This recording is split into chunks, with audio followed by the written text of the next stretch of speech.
So this week has been a great week. Pastor Dave and Elena, like I said, have been on vacation, and they left everything to me. Yeah. So things have been great. God has been working. There have been things that have come to my attention, and just prayers. And if you think about Inez Helmuth and her family, they had an unexpected death in their family. So be praying for them. The visitation is tomorrow, and funeral is Tuesday. So be praying for them. This morning, as we get started, why don't we turn to Jonah chapter 1.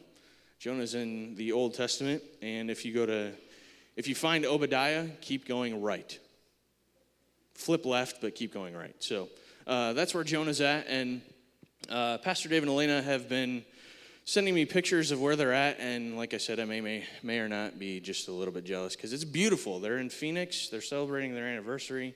They said that the weather is beautiful, which for farmers, this weather's been great this week, but for me, when the sun came out, like I cowered a little bit because I didn't know what that was. It was kind of crazy. But they're great, and this weekend, it's been weird because I've been a bachelor. Like my wife and my kids left me at home all by myself. But I haven't had to fend for myself. I haven't had to fight anybody for my food. And actually, when we were singing our hymn this morning, I looked back and I was not expecting this. But my brother-in-law showed up this morning.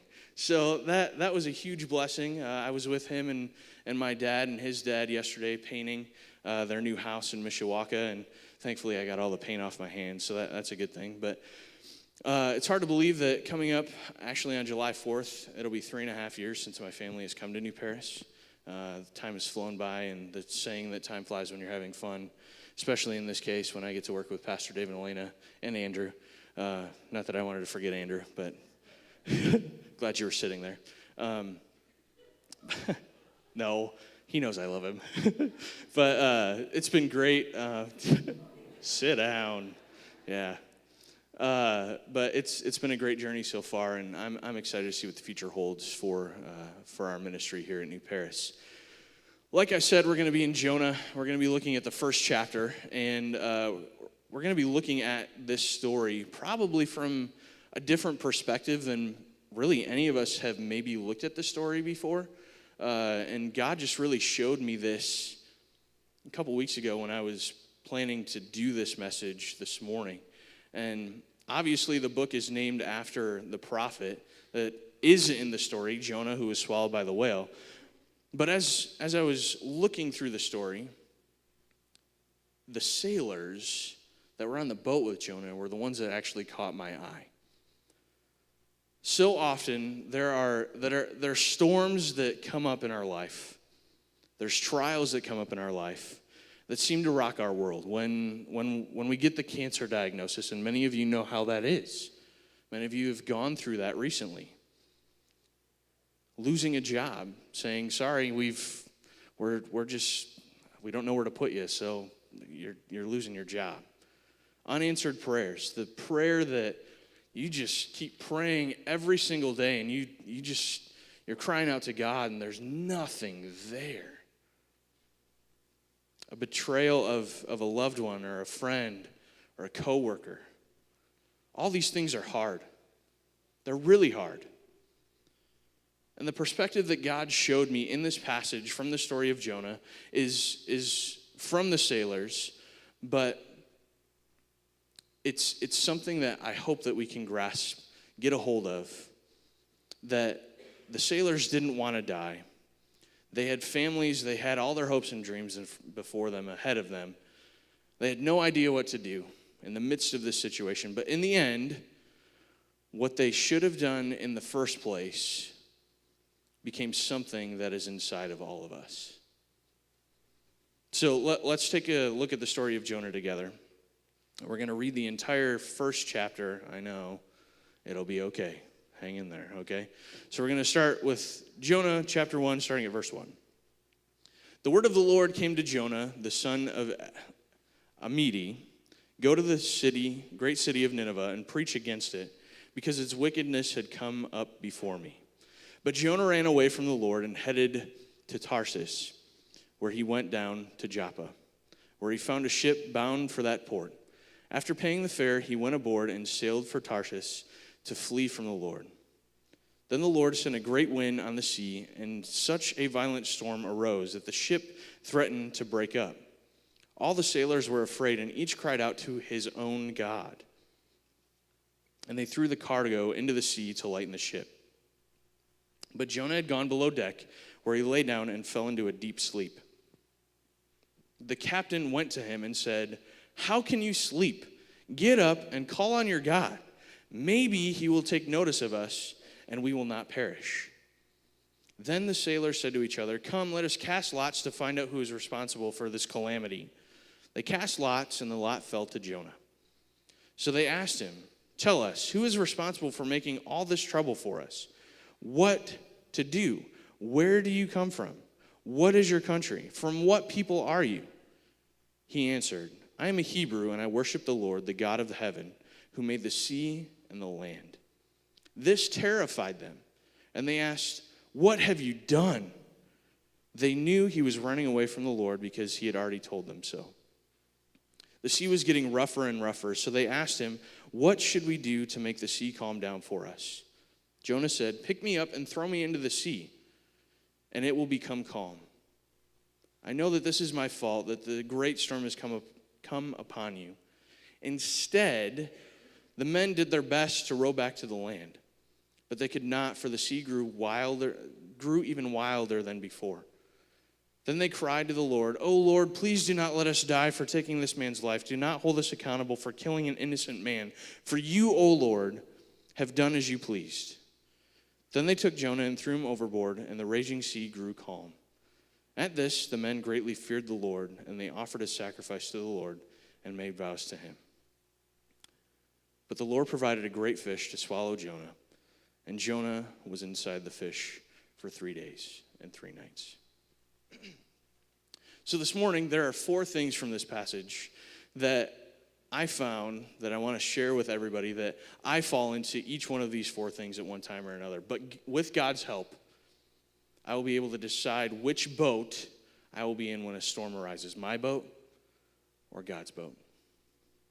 So the first thing is that they cried out to their own God. Verse 5 says, all the sailors were afraid and cried out to his own God. Many of you might already know this, but I grew up in Port Huron, Michigan, which is on Lake Huron. And there were several times where I was able to go out into a boat to fish or just to have some fun with friends and family. And there was one particular time that I can remember that I was with my best friend, and we were a long ways from shore, like super far. Like you could, like the lighthouse is big, but it was like that big.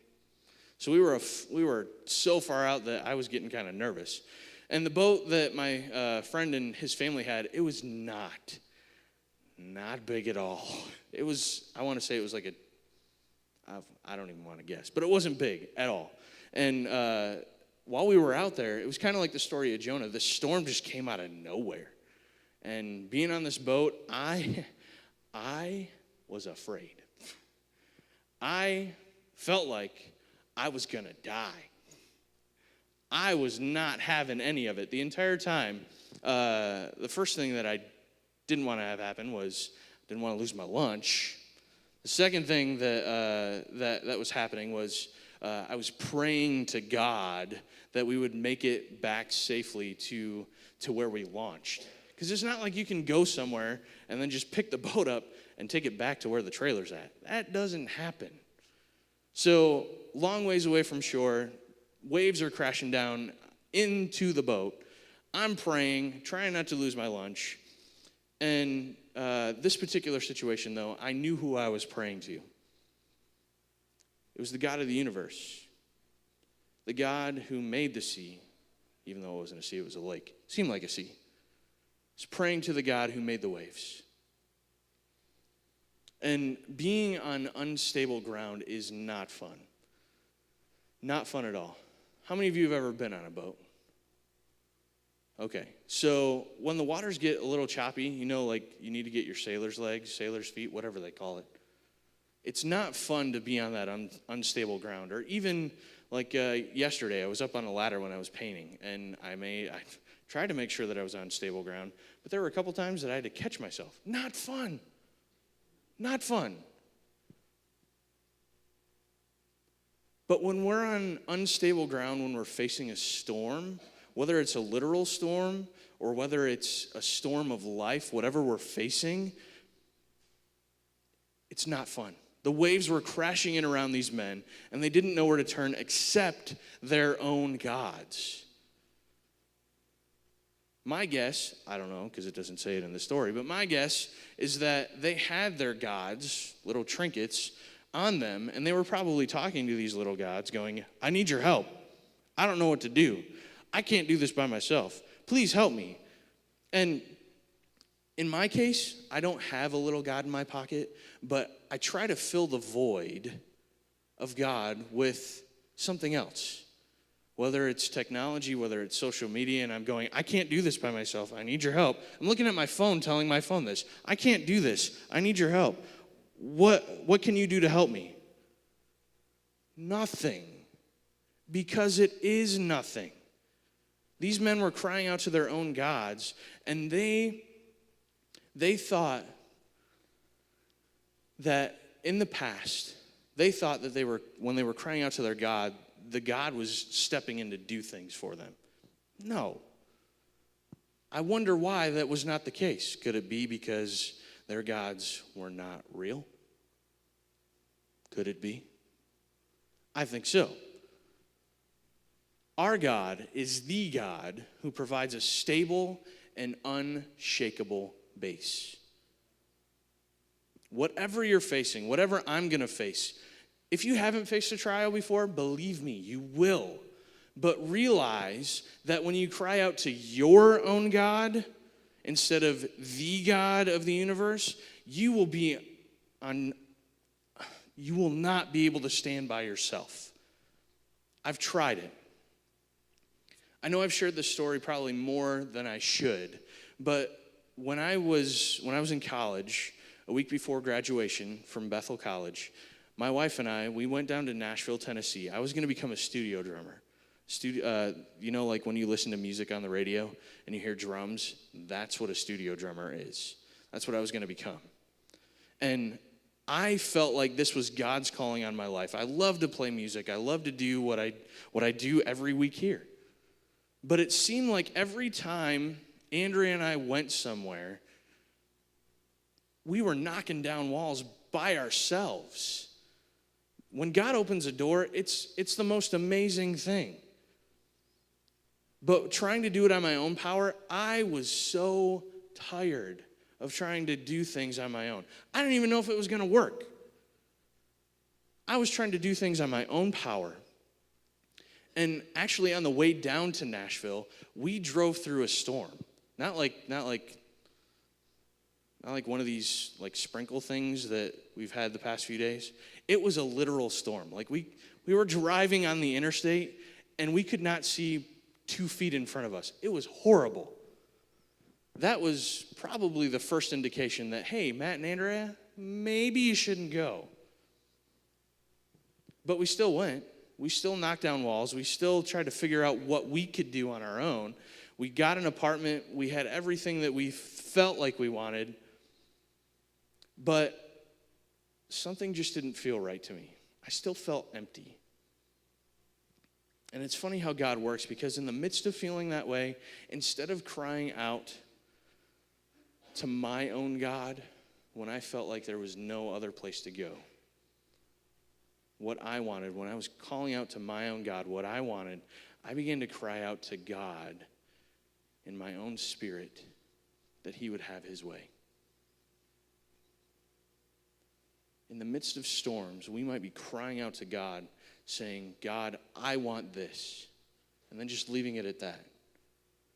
But God wants us to say to him, God, I want this, but your will be done. David, in Psalm 37, verses 3-4 says this: Trust in the Lord and do good. Dwell in the land and enjoy safe pasture. Delight yourself in the Lord, and he will give you the desires of your heart. Does it say delight yourself in yourself and you'll find the desires of your heart? No. It says take delight in the Lord, and he will give you the desires of your heart.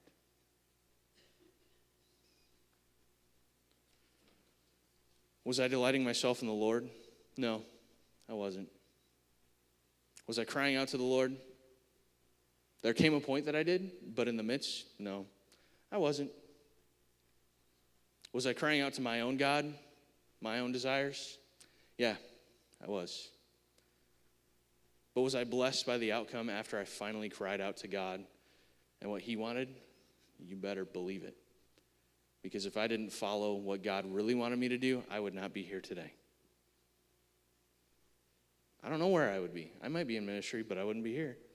I'm glad I'm here. So the first thing is that they cried out to their own God. The second thing is that worship of God terrified them. In the second half of verse 8 into the first half of verse 10 in Jonah chapter 1, this is what it says. The sailors asking Jonah, "From what people are you?" He, Jonah, replied to them, "I am a Hebrew, and I worship the Lord, the God of heaven, who made the sea and the land." This terrified them. It would me too, because if there's waves crashing over a boat and somebody says, "Hey, I worship the God that made this storm," that would scare me. And so, I can't believe I'm going to say this, but some of you might already know this. I know my small group knows this, and I know someone in particular might laugh at this. But I am terrified of one thing in particular. And it might be the stupidest thing in the world, but it's how I feel, okay? So we're all family here. I'm going to share it. And don't use this against me, please, okay? I am terrified of the dark. I'm not even joking. I'm terrified of the dark. So, not necessarily. I'm fine when I'm with people, depending on who they are. Like if I'm with my brother, no, I'm not okay. Because if my brother will walk behind me and then he'll hide and then wait for me to come back and then he'll jump out and scare me, I'm not okay with that. I'm already scared of the dark. But if I'm with a group of people, I'm usually okay. But if I'm by myself, like last night, I got home. I had to come over to the church to check a couple things because I got home late. It was dark. Came to the church all by myself.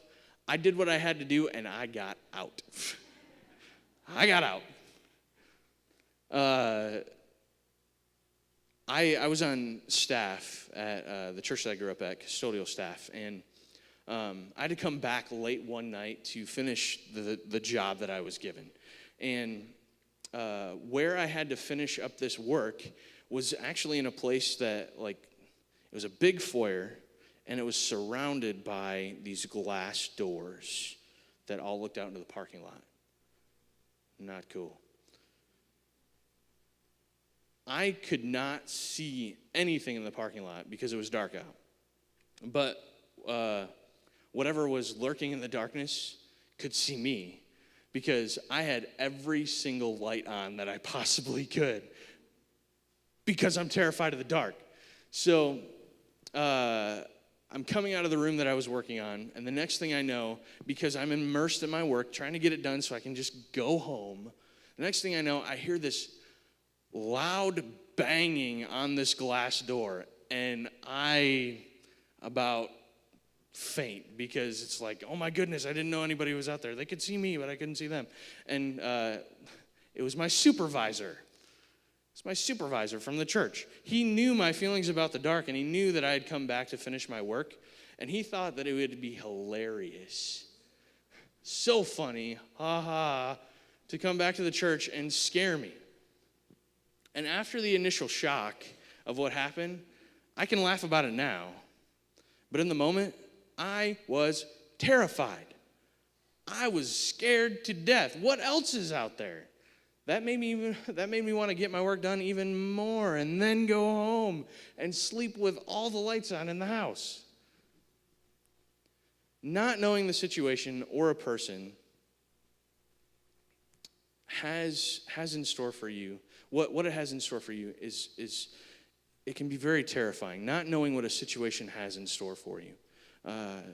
Many people have faced cancer. You don't know what the diagnosis is going to be. Terrifying. Other situations are terrifying because you don't know what's going to happen in the midst of what you're facing. The sailors had already cried out to their own God, and now Jonah was telling them that he worshiped the God who made the sea and the land. Come on now. If I was just told that a God who I did not know existed had the power to make the seas to do what I was witnessing, I would be pretty terrified myself. Because you have a God that you put in your pocket that you talk to, but somebody else is on your boat saying, yeah, so I worship the God that actually made the water that's coming over the side of the boat and the land that you just got off of to come out here. That's pretty crazy. What else could this God do to me? This story amazes me that even though Jonah did not yet have what I would call, in Paul Harvey's words, the rest of the story, which is the resurrection of Jesus, he still trusted God and showed it to the sailors that were on the boat with him. Because if you remember, he said, pick me up and throw me into the sea. What kind of crazy person in the midst of a storm goes, hey, the only way that we can calm the storm is if you pick me up and throw me over the side of the boat? Really? Would I say that to my best friend? No. That is crazy. To have that kind of certainty in God is amazing. That no matter what we face, the circumstances that we may be currently in, that I have nothing to be terrified about. But I'm still terrified of the dark, though, so let's just clarify that. But what do I have to fear when the God who will pierce through the darkness for me is with me? Even though I am still kind of scared of the dark, I know that he's walking right next to me. And I cry out to him in the midst of that. I did that last night. Walking down the hallway, I said, God, please be with me. So they cried out to their own God. They worshiped. The worship of God terrified them. Number 3, they did their best. So verse 13, it says, instead the men did their best to row back to the land. I've done some pretty stupid things in my life, but none of them compared to what I'm about to share with you guys. I've already confessed this to Pastor Dave, actually, on the way to Ohio a few weeks ago, and I'm not proud of it at all. But here it is. Before I went to Bethel, I attended community college in Port Huron for 2 years, and I was not a responsible adult at all. I was 17, 18 years old. My parents allowed me to live at home, which is great.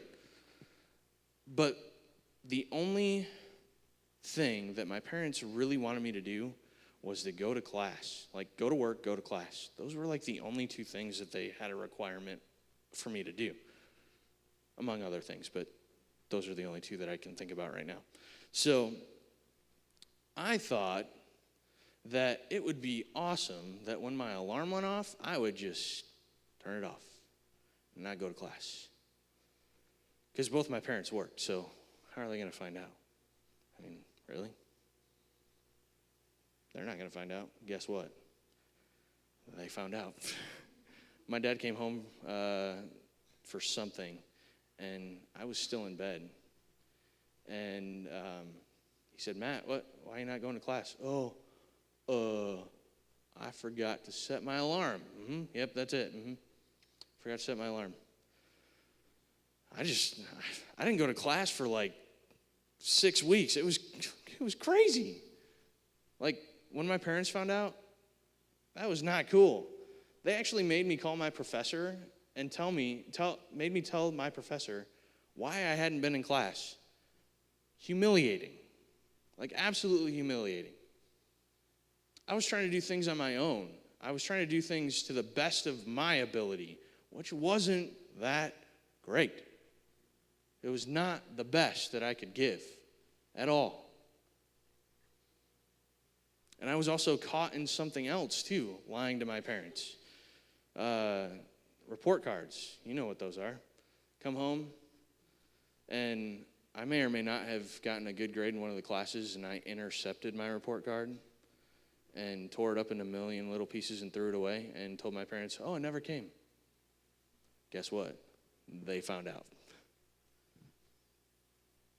It was a horrible way to live because I had to remember who I lied to, when I lied to them, what I told them, all this stuff. I was doing what I thought was best because I wanted to live my best life possible.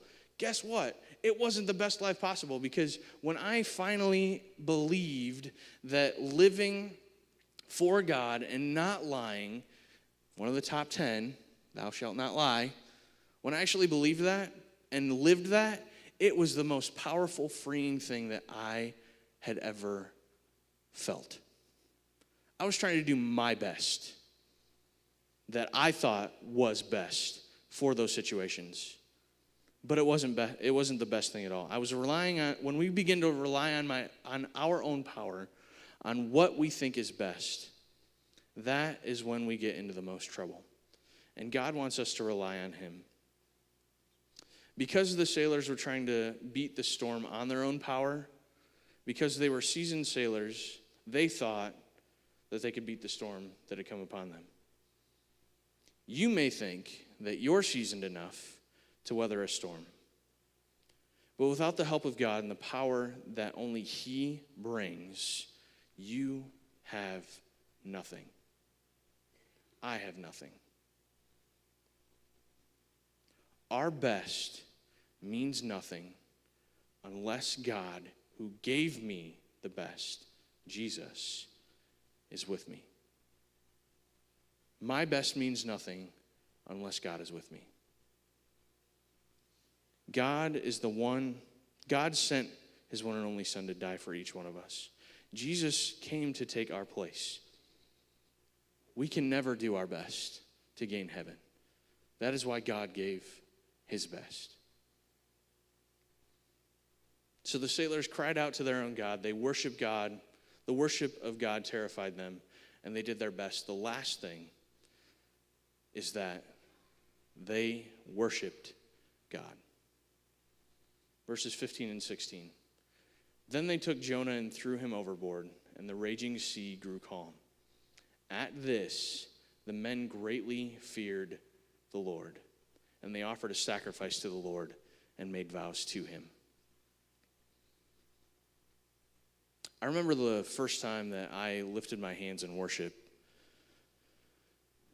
and it was the most powerful moment that I can remember in my entire life. I was at a concert with my parents, and just the Spirit was moving, and I knew nothing else to do other than lift my hands and allow God to fill me with his Spirit. And the feeling when I actually worshiped God was so freeing. The peace that washed over me was amazing. I remember telling my parents about it, and they seemed awestruck because I was only 10 or 11 years old at the time. And in this particular moment, I wanted God to have his way in my life, and I felt like that was the only way possible. And with the sailors, it was something similar. Jonah had told them who he worshiped, the God who created the land and the sea. And he even told them to throw him overboard. When they finally did, they saw the true power that the Lord has. Because the moment that they threw him overboard, the sea grew calm. And the only response that they had, that they knew to do, was to worship the same God that Jonah worships. They didn't need to cry out to their own God anymore. They knew that they could cry out to the God. God wants us to stop relying on what we think we can do on our own power and begin to trust him and his power. I don't know what you're facing. It's summer. Summer means rest for a lot of people. For a lot of people, it's a busy season. I don't know what the future holds for you, but I do know that God is in control of it all. So which boat are you in? Are you in your boat, being pummeled by the waves? Or are you in God's boat, the safest place that you could be? Which one are you in? It took a great storm for the sailors to realize that the God they were looking for all along was only an act of obedience away. Just one step. Are you looking for God in a situation that you're facing but don't feel like you're finding him?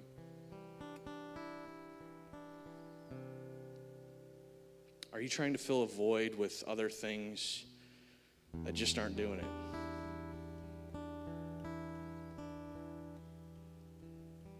Are you crying out to your own gods instead of the God of the universe? We owe everything to God.